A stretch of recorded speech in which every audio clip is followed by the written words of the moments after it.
Yeah. And, like, I just... When I say that this show changed my life, I know it's the stupidest thing. It sounds terrible. I hate saying it out loud. But honestly, when I started watching it at the end of last year, and everything was terrible, I was miserable, everything seemed awful. This literally was the only spark of light in the whole horizon of the world that I had. And every week I shared it with millions of people, and it literally made my heart pound in my chest, and it made me so excited. I have never had such a visceral, physical reaction to a piece of media in my entire fucking life. I've loved so many shows, and you've heard me talk about my love for so many things. This show was different for me. My brain lost all rationality. I was a blithering mess. I was literally walking around like I was having heart palpitations, just waiting and anticipating for the new episode. It brought so much passion into my life that it honestly made it better. It honestly made my lived experience, my day-to-day life, better as I was experiencing it. And I never watch anime as it's simulcasted, like, ever. I usually wait till it's over and then marathon the whole thing. This was the first time I've ever watched a show as it was coming out with the rest of the world, and I loved being on the same page with everybody and being part of a community. I've never been part of a fan community before. I don't really like fan communities, but I did for this. This was my exception to every rule I've ever had. Like, my thing with fan communities is that it's a lot of people determining an identity over a piece of media that has nothing to do with them, really, except that they like it. But this show really did speak to you and to a lot of people in such a truly profound way that nothing else has. What it is that I felt validated. So wholly and completely validated as a person with my own lived experience that was worthy of being depicted for other people to see. You know, we talk about representation a lot on this show, because it's important. But sometimes I forget how important it is for myself until I saw it. I didn't know how much I needed it until I saw it. And it completely changed how I'm going to see media forever now, because it gave me something I've never been given before. And I feel like the closest thing for me to that was BoJack. Because, I mean, if we're talking about representation, it's representation of the mentally ill, which is a pretty new thing, I would say. Like, right. There's BoJack, there's this, there's Inside Out. I kind of can't... I mean, but it wasn't just representation of the mentally ill, but that and also being queer and having this, like, a same-sex relationship, and it's normalized. It's completely and utterly normal. It's not unhealthy. It's not a quirk. It's not a gimmick. It's not a goof. It's not a goof. It's not it's not The Gay Show. Tonight at 10, The Gay Show, where the gays are gay. It's a show about people's lives that has a love in it that just happens to be between two same-sex people. And I didn't realize how much I needed that. Just two people being people who were also in love, and it wasn't just that it was gay. Because a lot of people were complaining that the show was marketed only as a sports anime. But that's because that's what it is. It's a sports anime about love. It has a love story. It is not a romance. It is a love story about sports. And everything about Yuri and Victor's relationship directly ties to their growth as athletes and as people. It's not a romance with sports as a background. It's a sports story with a love story at its heart. Yeah, it's different. As its skeleton, yeah. I mean, there is a discussion, I think there's some validity to both sides, and it's kind of a gray area thing about, like, when we write stories about queer people, how much should the story be about queerness? And, like, there have been a lot of phenomenal stories in all kinds of media about what it is to be queer. Like, Apparently there's a movie out right now that's supposed to be very good called Moonlight that's about that. Yeah, that looks very cool. Yeah, and To be queer and black. To be queer and black, which is a story that's not told enough. Ever. Yeah. But I also think that there is a lot of validity to just having characters be queer in stories where the heart of the story isn't gay people. Like, that's not what because I feel like both are important is the thing. Like, exactly. We don't have to have one in the exchange for another. They need to exist together. We need stories about the condition and the experiences that come with being queer. As the same that we need stories about being part of any other kind of marginalized group. But at the same time, that doesn't really do the same kind of work to normalize queerness as a story about something else that has two people who are queer in it. And I think Yuri on Ice does the best of both of those sides by it. It is a story that is the fact that the main love interest couple is queer is not the issue, but it is a story that is fundamentally about love and what love means, and the central relationship is between two men. And it's just so nice to see love portrayed as like a good thing. Like, you know, we talk about subversive narratives. Well, I feel like, especially in a lot of anime and especially a lot of queer stories that are not written by queer people, it's always been like, your love is toxic or it's dangerous, you know. It's like the opposite of the third Madoka movie. Which is why that movie hurt me so much, because that's what it was saying. It was like, love is bad. Love is selfish and painful and wrong and evil and bad. And it's like, I get enough of that in media. I've been told by media that a lot. It's nice to see it real. Like, it's not idealized. I mean, yeah, it's kind of fantastical in the way that it comes about, but the relationship isn't perfect. Yeah, I mean, it starts off very manic pixie dream girl about it, and then the subversion we learn is that he fucking asked him to do it, but got blackout drunk on champagne and burped all the memories out later. Like, he asked him to do that for him. Like, they didn't come together based on this crazy, like, cosmic happenstance. He asked him to come to his house. Yeah, they met because they were both very accomplished figure skaters. They were and they peers. Were bound to meet. They were peers. They deserved to be peers. And Yuri and Victor had conversations. And Yuri was like, come to my house. Be my coach. I think you're the greatest. You're so cool. And, you know, we didn't know that. Like, and then we learned more about Victor as a character. We're like, Victor, he's not happy. He puts on these masks of being like, you know, I'm this professional, I'm the greatest skater in the world, I represent my country, all this stuff. I'm so silly and sexy. Everybody likes my butt. He's so lonely. Yeah. He's just fucking lonely at the top. Like, he's been at the top almost his entire life is the thing. It's not like he just got there the way that, say, you know, Yurio does at the end of the show. Like, where Yurio makes his debut and he's at the top and it's like, holy shit, look at this kid. And like, maybe Yurio doesn't keep that streak going. We don't know. We don't know what the future holds. The point is he did it this time. I really hope he does. I hope he does because he fucking deserves it. But like, he's my son. 5 years in a row. Frank, and most of those years were after the point that most people his age would have retired. Like, he was 20, like, most people would have retired after, like, the second one because their legs would have just been dust.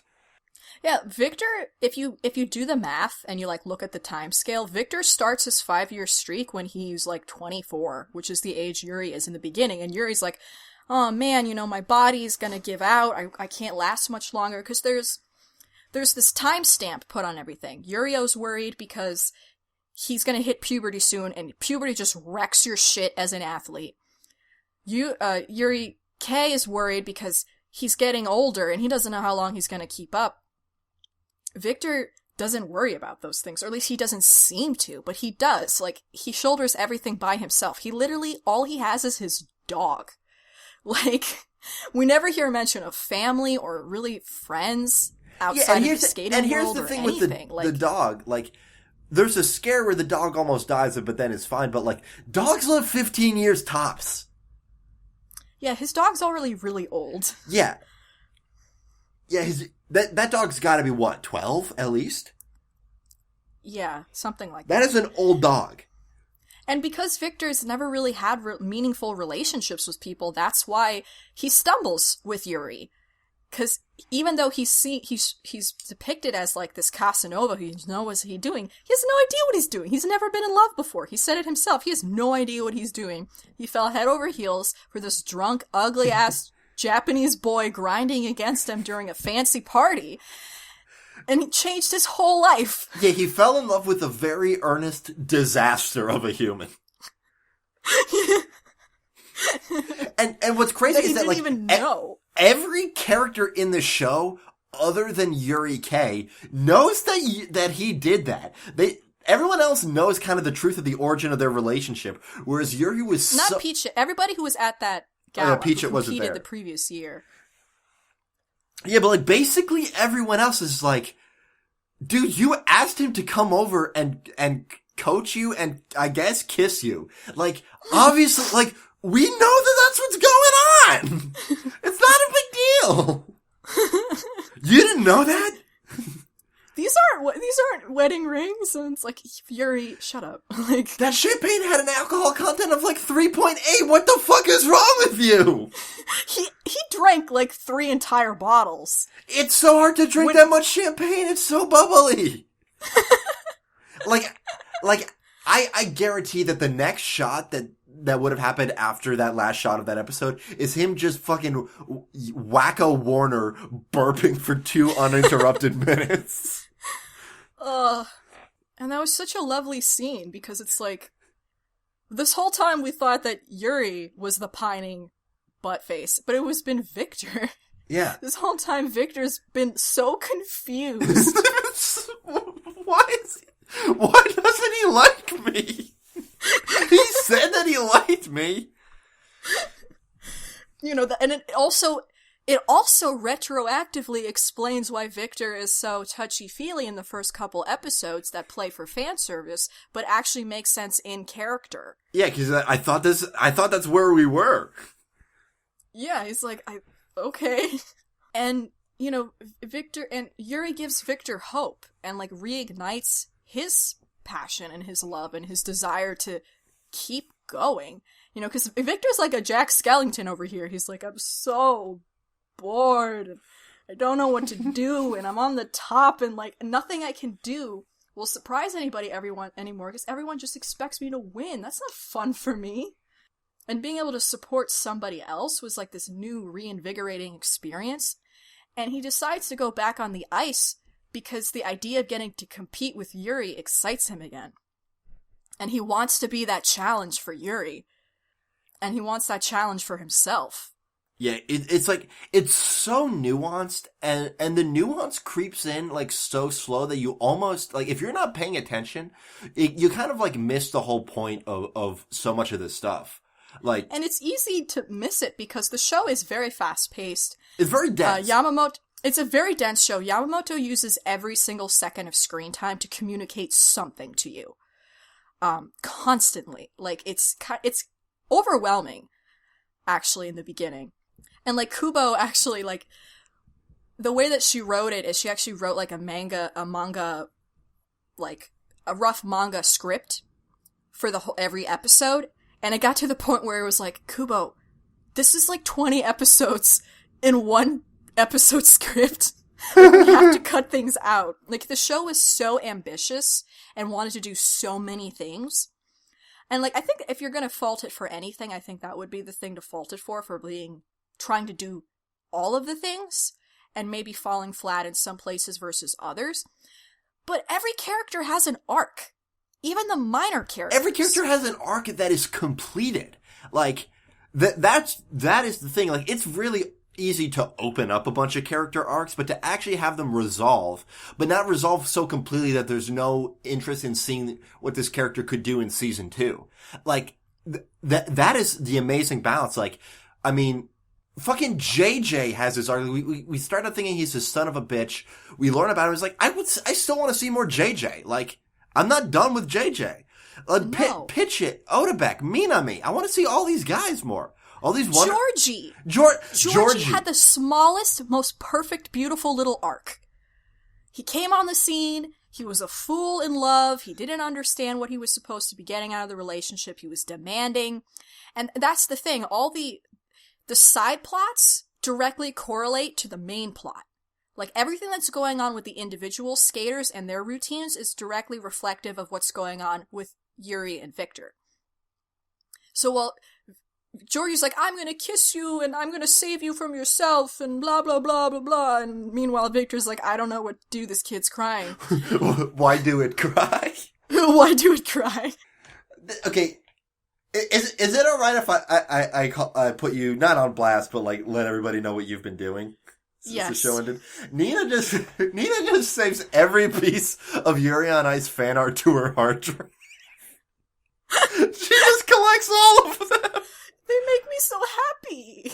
Yeah, and the one time when the internet was broken, I just had it all to look at. But that's like you, after the show ended, you just did that for like a week. I just didn't want to lose track of all these beautiful pieces from all my favorite artists. All my new favorite artist friends. But yeah, Georgie, he has that whole thing. He sort of falls apart. And then we think he's like a one-note loser. Then we see him very briefly in the Rostelecom Cup, where he's talking about Mickey's performance, where he's like, it's because it's love. Love has changed him. He's learned to let go of an unhealthy love. And then the next time we see Georgie, it's just for a single frame. He's on a date with a new person. That's a complete arc. Yeah. Like, it's beautiful. They didn't have to do that, but they did. And I love it. It makes me so happy. Yeah, the whole show is just about all these different kinds of manifestations of love. Like both good and bad. Yeah, like, how it can hurt you and how it can help you. Like, I mean, I talk about JJ a lot, but like, JJ is about like a degree of self-love that evolves into egomania because to make up for his own insecurities. Like, he's got so much riding on him. Like, he's the best figure skater in Canada, which I imagine is pretty competitive because, like, cold sports, like, they go nuts for them up there. Like, I imagine. And his parents were both Olympic figure skaters, too, and like. Yeah, he's got this legacy on him, and he's got the skills and the chops to back it up, but he's got all this pressure. So the thing is, unless he goes through every day thinking of himself as king shit of fuck mountain, he's gonna break down. And he does when that happens. It's actually very compelling. Or Peachette has this incredible love of his country and his culture. And figure skating, which is something that people don't normally associate with his country and his culture. And he's like, I want people to connect these dots. I want people to love figure skating. And I want people to see Thailand and what we can do. And, like, Odebek has this thing for his country, too, where he wants to bring the gold for his country because he's in a similar position where, like, nobody really thinks about Kazakhstan, like, ever, let alone... Nobody has thought about Kazakhstan since 2006 when Sacha Baron Cohen just was just like a real asshole to a bunch of strangers. Yeah. Yurio's arc is for him to... It's parallel to Yuri, where they're both learning how to accept love. Yuri because he feels like he doesn't deserve it. Yurio because he feels like he hasn't earned it yet. Everything about Yurio is, I have to earn my place to get there. And he does, but he also makes friends and builds relationships. Yeah, he'll do whatever it takes. Yurio started the season, like, you could tell he was willing to burn any bridge necessary to get where he wanted to be. Like, he was not gonna, like, he was not interested in making any lasting connections with people if it was gonna slow him down. Like, all he wanted to do was become the best by any means. It was trying to be smart about it, but he was, like, willing to sacrifice anything and everything to get there. And by the end, he's like, there are things that are important to me. He learns that that's wrong. Like, he only gets to where he gets to be because he also builds up this support network. And being fueled by Victor and Yuri pushes him to his best. You know, the show leaves us with this message, you know, like this, there are some dreams that are too big to bear alone. Well, life is too big to bear alone. You need other people. And it's not because you're weak. It's because it makes you better. You find strength in others. You find motivation. You find inspiration. You find the power to get up and do what you want to do. Not just what you need to do, but what you want to do. There was a line that I know some people took umbrage with, where Yuri is like, when he's talking about maybe retiring, because that's the drama at the end of the series. Yuri's like, I'm going to retire, and I'm not going to tell anybody that I'm going to retire until the day before I'm going to retire and then break my boyfriend's heart. He says, there's nothing more compelling than a story that never ends. When I first heard that line, I was like, no, that's not true. Has Yuri never heard of American superhero comics? Exactly. But then I thought about it and I was like, wait a minute. This is a sports story. And that's the thing about sports, is it does never end. The story of figure skating, one person's career is over and there's new people filling in the space. And it's this constant revolving machine of new talent and new records, and it never ends.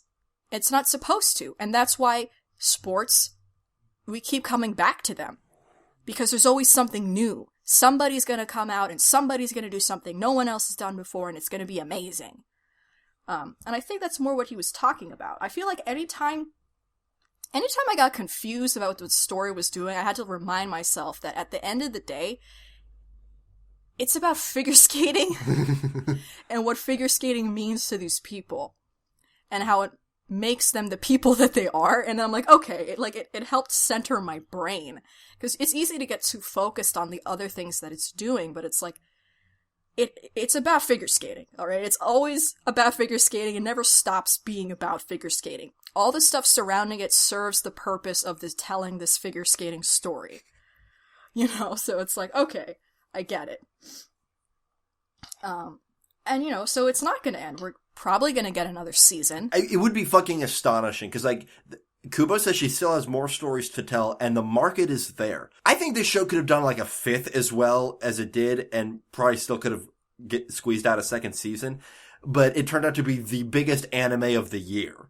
Yeah. Out of nowhere, like, this crazy dark horse. And I think it's almost confirmed, because, like, it hasn't been officially announced, but Kubo put on her Twitter background the Palace Square in St. Petersburg. And that's one of the things she and Yamamoto did before making Yuri on Ice that took them so long to make it, was they did a lot of real-world location research. Yeah, it sounds like they did, like, those Pixar research trips that was probably, like, funded by themselves.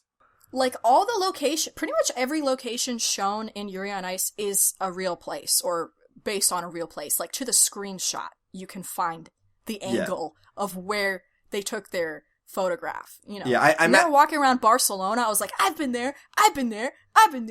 This is so cool. It's like how it is now whenever you watch a TV show set in New York City. It's like, oh, fuck. Yeah. So why else would she be in Russia if she's not doing research for more of the show? Yuri's hometown, what was that? That was, I imagine, a pastiche of some places. It was based on a real city, but they gave it a different name in the show. Yeah. Just for the sake of not making it a one-to-one thing to overwhelm, like, tourism. Like, I mean, the place it's based on has gotten a lot of tourism. I don't remember the name exactly, but it's a real town, and it has a ninja house. Yeah, I'm saying, if they did, it would have just destroyed them. Exactly. Like, it would have been a bit much. And, like, actually a lot of tourism boards for different cities and regions of Japan will fund anime, and they didn't get funding from this city, so they didn't want to, like, impose or, like, it's weird. It's a weird thing, but yeah, like, St. Petersburg looks like St. Petersburg, except for the bridge is apparently under construction right now. I don't know. But that's a real bridge. Like, all the places are real places. It's just super cool. Even the venues, the figure skating venues, are where they actually held figure skating competitions. Like, that's the building in Spain where they had the Grand Prix final in 2014. Oh, there's so many little nods to the figure skating world, too. Like, actual competitive figure skaters love this show.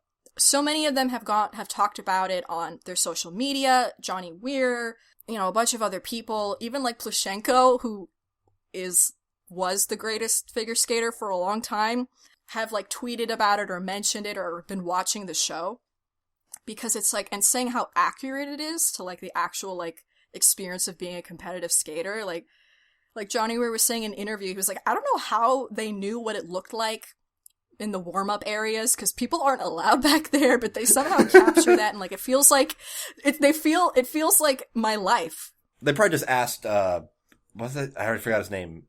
Was his name Miyamoto? Who's the guy? Oh, yeah, Kenji maybe. Miyamoto. Yeah. Yeah, I mean, he would know. Maybe. I mean, in interviews, Kubo and Yamamoto talked about how they went to events and tried to see if they could get backstage and said, oh, we're doing research for this project, and they weren't allowed, and like they tried to get as many pictures as they could, like from, they were working against everything to try to make this show as accurate as possible. And the fact that the figure skating community has reacted so well to it, like actual, like competitive and professional figure skaters, feel like it's a wonderful adaptation of their sport. People outside of anime are watching it just because they like the representation in it. It's compelling. I think it's really well directed. It just makes me, there's like so many little things every day I learn about the show that make it all the more special to me. And so much little details, like, apparently the scoring is a little busted. Oh yeah, the scoring is very busted. and apparently like doing that many quads is like unheard of. It's very uncommon to do that many. I mean, I know like there's been a recent change in the figure skating regulations and the new scoring system that prioritizes jumps over presentation. So there's been more of an emphasis on jumps than there used to be. But I've never seen like, from the figure skating I've been watching on YouTube, I've never seen that many jumps. 4 quads. Yeah. Apparently, like, quads are a lot more rare to see than this show would make you think, is my understanding. Oh, yeah. I think so. Speaking of jumps, do you know the names of Yuko's kids? Yeah, Axel, Lutz, and Loop. Yeah, that's cute. It's very cute. Her shitty kids are very cute. Her piece of shit children. Piece of shit garbage children. I want to talk more about Yurio because I don't want us to risk glossing over him, because I feel like his personal arc was, to me, the most compelling. Like, he's this fundamentally angry and sad and like loner kid who like, he's got nothing but figure skating and his Gigi-san. Well, yeah. And him realizing that he's got more than that. Right. Like, because I feel like narratively, Kubo and Yamamoto said that when they were first writing the story, Yurio was the first character they came up with, and he was originally going to be the protagonist. But as they worked with him, they realized he just wasn't flexible enough for a protagonist. Like, he just didn't work. But they didn't want to get rid of him. Yeah, there was no way they would have been able to do all the same stuff if he was the protag. No. Yeah, but he had so much by being there and being this like opposing force who's not villainous in any way. Like he's at odds with Yuri K, but he also really admires him, which was also like a twist. Yurio thought Yuri was hot shit the whole time. Yeah, but like I mean, the thing is, Yurio ends up winning the Grand Prix final in what is, at least to traditional narrative expectations, an upset, because the traditional narrative is Yuri would win because he's the main character. But it's not like that hasn't been subverted forever. I mean, look at Rocky. Yeah, well, I mean, but the thing is, and then like Rocky, like Yuri K, it didn't matter that he lost because he did what he set out to do, and so did Rocky. Like Rocky got there, and he stood toe to toe with the champion. He would have lost more if he won, because then he would have lost the drive to keep going. Yeah, he had gotten so far, and if he would have stopped, then it would have been a waste. Just winning that one gold medal wouldn't have been worth it. Like, the fact that he won a silver was enough to push him and be like, I'm going to keep going. I've gotten this far. I'm going to keep going until I can't go anymore. Why not? I've been given all this opportunity. If he would have won, he would have stopped then and there and felt like he did what he was supposed to do. But interestingly, Yuri doesn't talk about winning the gold medal as his goal until Victor shows up and tells him that's what he's going to do for him. The only thing that Yuri wanted out of his career was to skate on the ice with Victor. was to compete against him as a peer and as an equal.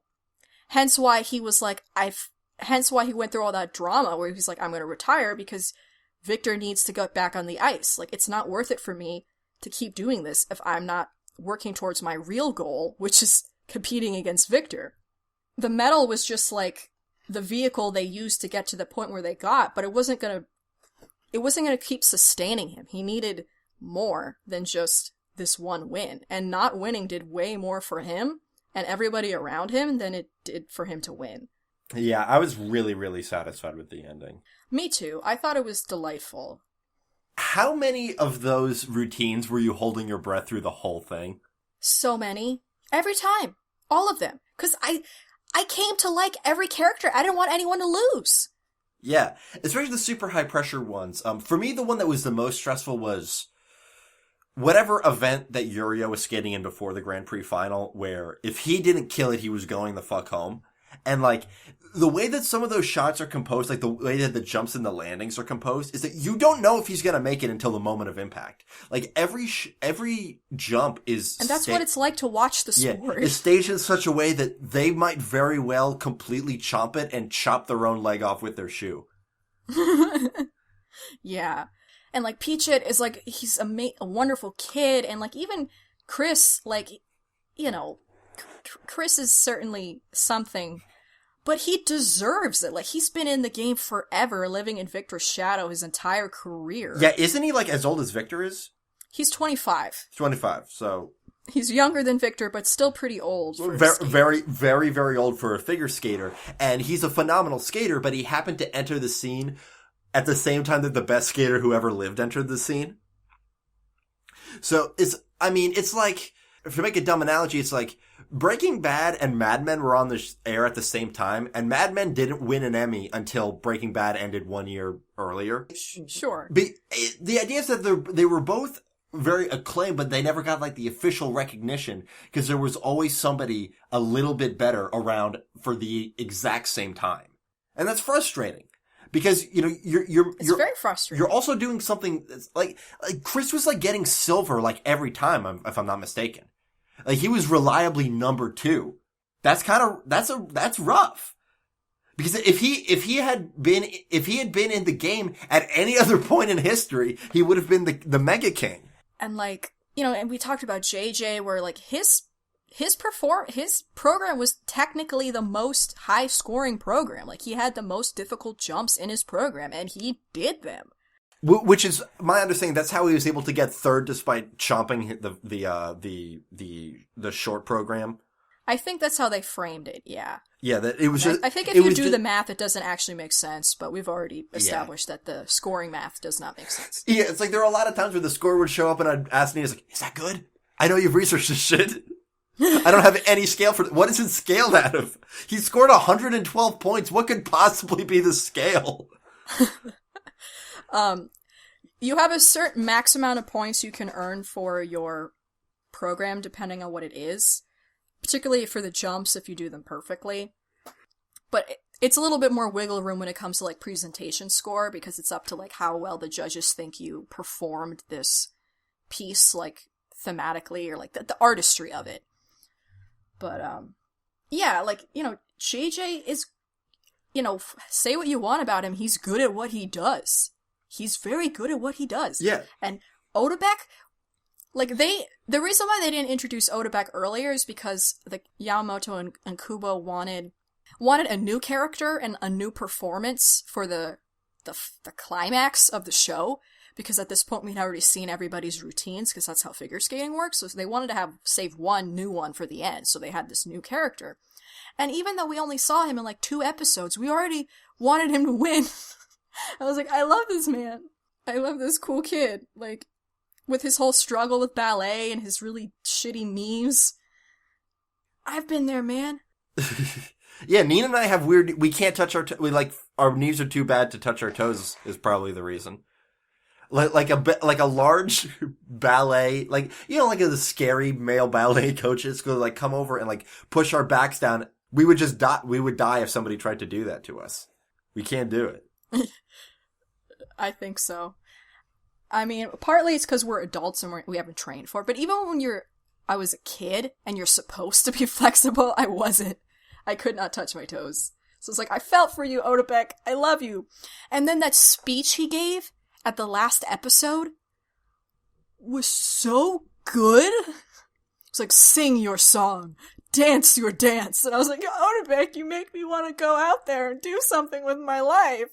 I just like everybody. Yeah, I mean, that's what's really amazing is that every character was extremely likable, and you would have been, to some degree, satisfied if any of them won. Because they all deserve to win. They all deserve to win in their own way. So it like, kind of like, so like when you look back at it, it sucked that like Pitchett got 6th place, but like Pitchett fucking earned everything he got. Like all of them were so accomplished to get. Like, it's what Yuri didn't realize in the beginning of the show, is that they were all accomplished so much just getting there and putting on those phenomenal shows that they all did. Yeah. And, like, that's when he saw JJ, eat it, he was like, oh, I see now. Like, JJ still deserves to be here. He tried to do something no one else did. He's not a failure. He's one of the best. Like, just like me. And it took him so long to get to that point. And it just makes me so happy how much everybody cares about each other. And there's like such a healthy competitive spirit. Everybody's kind of friends. Like, nobody wishes anything bad against it. Well, maybe Yurio. Yeah. He's 15. He still has some growing to do. Yeah. That's the thing. It's so hard to, like, he's such a hardened kid that it is hard to remember that he is an infant. Yeah, he's basically a baby, but he acts like an adult. Like, I know one thing some people complained about is that since the show was kind of overstuffed, there wasn't space to, like, explore a lot of these extraneous character details. Like, for example, Yurio supports his family with his skating, which is something that was mentioned on the official website as part of his, like, character description, but they never actually explicitly mentioned that in the show, which would have helped understand him a lot more if you're like, oh, he literally needs to do this for, like, money and shit. Yeah. And, there's still a lot of, like, that's why I'm excited for the second season to be in St. Petersburg, because, we've been with Yuri this whole time, Yuri K, and in Japan, we've seen his life, we pretty much know everything about Yuri at this point. At least we think we do, unless he's had more drunken benders. But there's still a lot more to learn about. What if he has Victor another one this time? During his wedding? Oh my god. We still have more to learn about Victor and Yurio, and I'm hoping that because we're going to be in Russia, like in their home, there'll be more space to do that. That's really what I'm looking forward to in this second season. Also, just more. Yeah, I mean, yeah, of course. There's actually an implication in the fact that, like, Yurio's grandfather, who is what it seems like the only, like, family member he has, and the person who raised him and the person who he loves the most, isn't able to come to his competitions. And he came to, like, the one, because there's the one because it was in his town. He could make the drive out. He can't afford plane tickets to St. Petersburg. Yeah, exactly. Whereas, Yuri's ballet teacher and sister were able to fly to the Grand Prix final. Like, his grandfather, who loves Yurio more than anything, he's clearly his pride and joy. Like, he's got to watch it on TV because the money's not there to be able for him to be as supportive as he would like. He's had that car since the beginning of the Soviet Union. Yeah, that car weighs 7 tons and gets 1 mile to the gallon. Meanwhile, all Victor seems to have is Yakov, which is also one of my favorite underappreciated characters. I think he's played by Ian Sinclair in the dub. Yeah. Oh god, we haven't even talked about the dub. I like it. Okay? Maybe it's not the best dub, maybe it's a little rough around the edges, but honestly, I really like it. Stuff it. It's not that bad. I was incorrect. Ian Sinclair plays Celestino, which is perfect. Yeah. Bellissimo! He's fucking Celestino. Like, you look at that guy and his, like, he's got two chins on top of each other. It's like, yeah, he's gotta have a name like Celestino. His ponytail. I love the flashback where it was like he had the headband pulling his hair back. Now I bet that, like, if he took his hair tie off, his ponytail would just stay there. Yeah, I mean, the dub, it's not the best dub that's ever been made, but it is a good dub. It's just because the show is so high profile that people are quick to condemn the second thing that they hear. Okay, here's the thing with subs versus dubs, everybody, is that everybody likes the first one that they heard unless they sit down to really do some critical analysis of both. And most people just don't do that. Most people just consume media and enjoy it or dislike it. Most people don't do what we do here. Right. And people become more familiar to what they hear first. Yes. So when they hear something else, it feels wrong. Like, that's why all these, like, people who, like, always subs, like, you were fucking watching Dragon Ball dubbed back in the day and you still prefer it dubbed. Yeah. There's just something really magical about watching a show in your own language. Yeah. I mean, where, like, it comes alive in a fun way.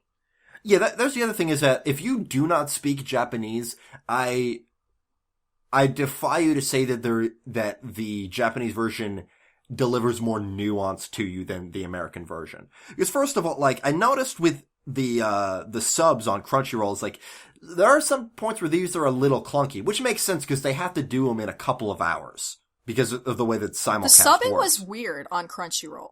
Yeah. There were some times where it was bad. Okay, first of all, there was like that one episode where they kept calling China Shikoku or whatever it is, which is just the Japanese word for China, but like, why would the subs not call it China? Like there were some parts where the subs were not as good as they could be, and like, I mean, nuance. We actually missed out on some subtle detail because the subs were always the best. The subs couldn't convey as much nuance. And the other thing is that, like, unless you know Japanese, and like, I know, like, probably at this point, like 70 words that aren't helpful. Because I learned them, it's mostly the words for Street Fighter moves. But, so if like somebody says Tatsumaki, I know, oh, that means tornado. And like, so that's like as much as I've got. Yeah. But, so like, I can't hear the way that people are emphasizing or delivering certain words in a performance. When I hear a dub, and I actually haven't heard the Yuri dub, I haven't had time to watch the show twice. I guess I've had the time, I haven't had the inclination, I've been wanting to watch other stuff. But, I mean, if I watch it again, it'll be the dub. Yeah. You know, meanwhile, I've watched every episode 10 times. It's like it's like how I am with Homestar Runner. Yeah. I always notice something new. Yeah, because it's such a dense show. Whereas me with Homestar Runner, every time I watch it, I see a new, like, foible of their cheap animation. Like a new corner that they cut that makes me laugh every time. But yeah, like... And there are some scenes the dub delivers very well. Like, the fight between Victor and Yuri in episode 12, in the dub, was very well done, I feel. That's the thing at the hotel with the tears on the eyelashes? Yeah. Yeah. The fight. Yeah. They have a fight. I was just remembering that episode 12 was the finale. I couldn't remember if there was 12 or 13 for a second. Yeah. Yeah, so like, we here at Toon Goons are pro-dub. If possible, we always watch the dub, unless it's, like, just phenomenally bad. Right. Which sometimes happens. Because here's the thing, either way, you're losing a lot in translation, even with the sub. Yeah. Like, there's this myth that, like, you're getting more of an authentic experience with the sub, and it's like, yes and no. I mean, yeah, in the sub, it was a lot more evident, the hints that the writers dropped that Victor and Yuri use English to communicate with each other. Yeah, which I think that's so cute.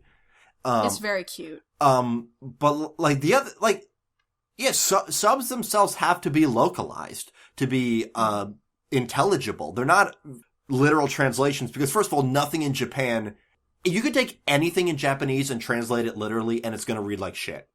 Like, yeah, because the Japanese language is mostly communicated in passive voice, for one thing. Yeah, which, like, yeah, it was something I noticed, like, from just Guilty Gear subs. Like, I knew the proper nouns and I'm like, it's like, my name is Slayer, but he says Slayer at the beginning of the sentence, so what is he saying? Slayer is my name? That's whack. Like, you can tell word order is very different, and that conveys a lot. tonally. The one thing that subs have over dubs is that they don't need to match lip sync, so they can be a little more open-ended with translation. Because with the sub, you need to not only localize it and translate it, but you got to also fit it into the timing of the show. Subs don't have to do that, which is the one advantage they have. Sometimes they can be better translated.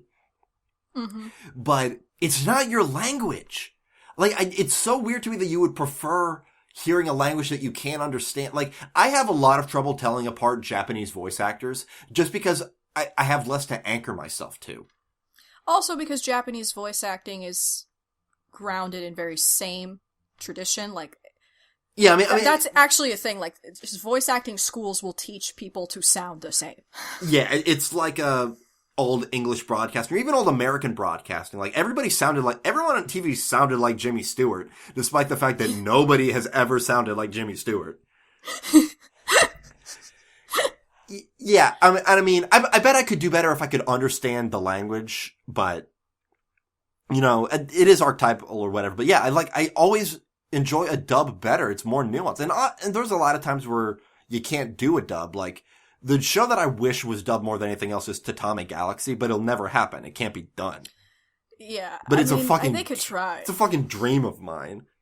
Another thing about this show, like, that I do want to mention, it does take place in an idealized version of reality. Kubo has said on Twitter that, you know, in my world, there's no hatred, nothing that these characters do as far as, like, loving each other, whatever, is going to get them in trouble. Like, and I will protect this world that I've created with my life. That's what she said. And then I cried. But yeah, like, discrimination doesn't exist in any world. form. Like, either, you know, homophobia or racism. Like, this is a very diverse cast. Like, yeah. There's a bit of, you know, stuff about, you know, we talk about Odebek and Pitchett, how they come from countries that are pretty, I guess you could say, low profile. Where in something that chose to be a lot grittier about prejudice, they could get a lot of flack for being from places that were considered backwater or backwards in a lot of, like, the show's not interested in doing that. Like, there's plenty of media that is about that, and it's okay for this show that's already pretty dense to not want to be about that. Yeah, exactly. And it's just nice to have this fantasy, like, this is what the world could be. Like, at the end of the year, when everything was terrible, I was like, this is what it could be. If we wanted it to. Yeah, I mean. And, like, yeah, at first I was like, wait a minute, they're gonna get married? Marriage is illegal in Japan and Russia. Where the fuck are they gonna get married? I'm like, who cares? They're gonna get married. It doesn't matter. Yeah, absolutely. So, it's very much part of the idea how this show has a very abstract villain where the villain is self-doubt. The villain is mental illness. The villain is not somebody who's being a jackass to everybody else. No. It's the limitations that we put on ourselves is the villain. Yeah, and frankly, in order for that to be as much of a focus on the show as it was, having some, like, jock be like, you fucking Orientals can't skate here. This is white people town. Like, you can't do that.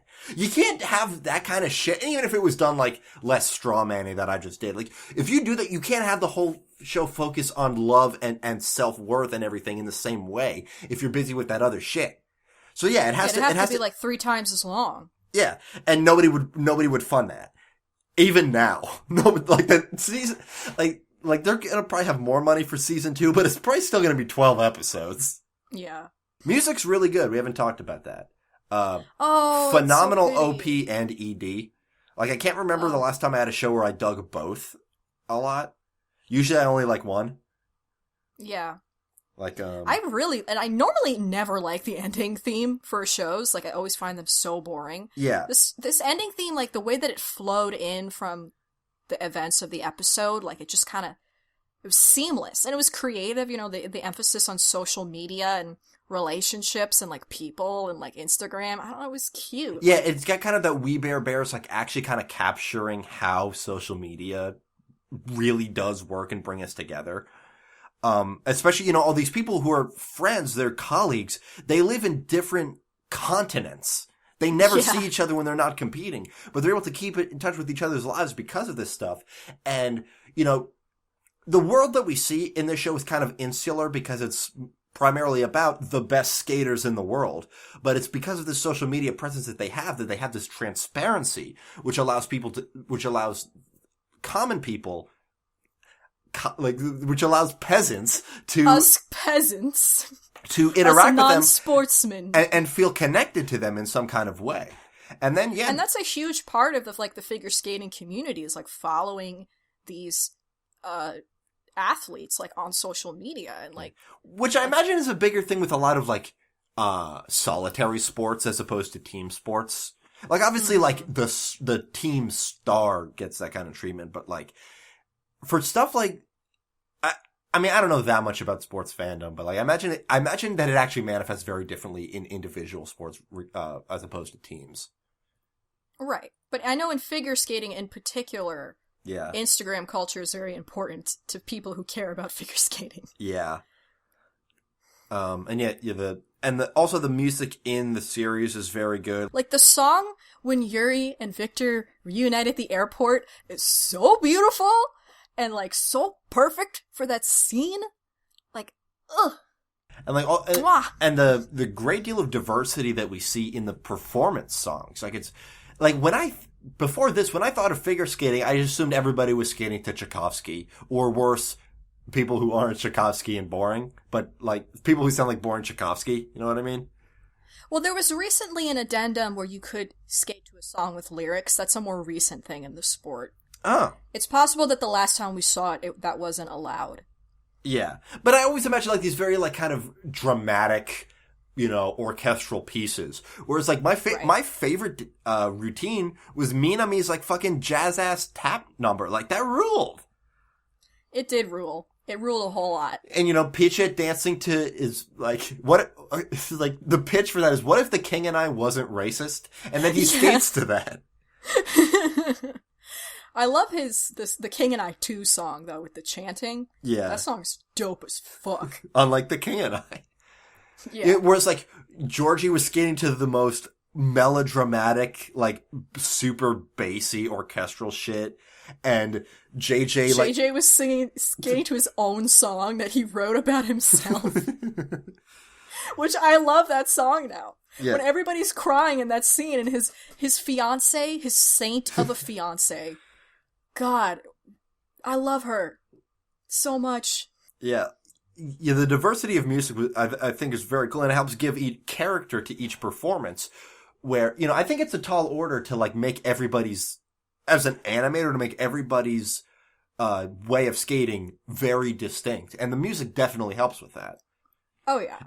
If they were just skating to, pre-existing, classical, open source, public domain shit, then yeah, they wouldn't have been able to, make each character as distinct as they did. And yeah, just the opening and ending are very good. The opening gets a little bit more color in it each time, which I didn't notice until Nina pointed out at episode 8.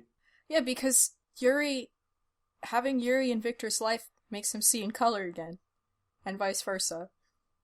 Being together has made them feel more alive, and now they can see passionately and in color again, and it's beautiful. They're not alone in white void space. They're together. I just feel so blessed that this show exists. Like how I've said in previous episodes, where I just feel so grateful to be alive to watch these kinds of shows when they get made. I said that with Over the Garden Wall and Steven. We're I just feel so grateful that I got to experience this and that I got to watch this and I got to have this piece of entertainment in my life, and I'm just very thankful for it, and I can't wait to see what comes in its wake. To see if this might help change anime, make it more character-focused, make it more focused on the human experience and less on, yelling. On spectacle and archetypes. Spectacle and archetypes alone. I don't mind spectacle, but I would like more character. Yeah, I mean... we watched Mob Psycho 100. That show had a lot of spectacle in it, but it was also good because it had characters. Also had character. Yeah. Which we'll talk about Mob Psycho. Yeah, probably next. Like, pretty soon. Yeah, probably next. Yeah. That or Tutu. Like, one of those two. Yeah. Mm-hmm. Now, do you want to talk about Mickey and Sarah before we wrap up, or just... I like how Sarah was like, get a grip, Mickey. And Mickey was like, no. And she was like, fuck off, Mickey. Yeah, I mean, it was certainly the weirdest and maybe most poorly realized part of the show, because it was weird. Like, it was weird, and it was, like, suddenly became a different, grodier anime. Yeah, it felt to me like when Yamamoto sometimes goes a little too far. Because sometimes Yamamoto will do things that are kind of, like, uncomfortable and weird, and they don't make sense. It felt very much like one of her... Yeah. One of her things. Because, like, if you look at it, it's like, it's familial love that becomes obsessive. Mm-hmm. But it does visibly cross wires between familial love and romantic love, which... Especially since it's used to compare to Yuri and Victor's whole deal. Like I said, every performance is relevant to what's going on in the main story in one way or another. Yeah, it just doesn't sit super well on the tongue, especially as you're watching, because I'm like... Because the show's trying to make you think that this brother and sister fucked, and nobody likes that. I understand what she was going for, it's the low point of the show for me. Definitely. 100%. Not great. Would not watch it again. I would. For that. I'm gonna watch it. I'm gonna buy the shit out of the special. I can't wait for the special edition. I can't wait for the DVD to come out in the States. Yeah, because they have the Japanese Blu-rays are out, but they're like 2 episodes each, which is the fucking craziest thing to me. Yeah, they have the first 2 volumes out. And which is 4 episodes total. Like, and that's just how DVD Blu-ray releases work in Japan, and it's like, it gives me Achira to like have to buy 6 full price Blu-rays to get a series, as opposed to just buying a fucking box set. Yeah, well that's the only way they actually can make returns on their investment. Yeah. Yeah, it's otherwise like they're losing money. Yeah, they've just established the market where that's the only option, is to pay way, way more than you would in another country for it, and then they just don't upset that boat, because then they're fucked. I mean, honestly, what I've read is that American prices for DVDs and Blu-rays is very cheap, like artificially cheaper than it is in a lot of other places. We're a lot less willing to pay larger sums of money for Blu-ray and DVD than in other places. I mean, the cost is kind of hard to convey, because the manufacturing cost for a DVD is like a cent. But it's more than that. Yeah, it's the content put on the DVD. Like, that's it. Yeah. Anyway, I think, do you have anything else you want to say about this show? I think I'm done for now. For now. I mean, I'm going to be talking about this show for the rest of my life, but I'm getting a little tired, and I think I've said most of what I want to say.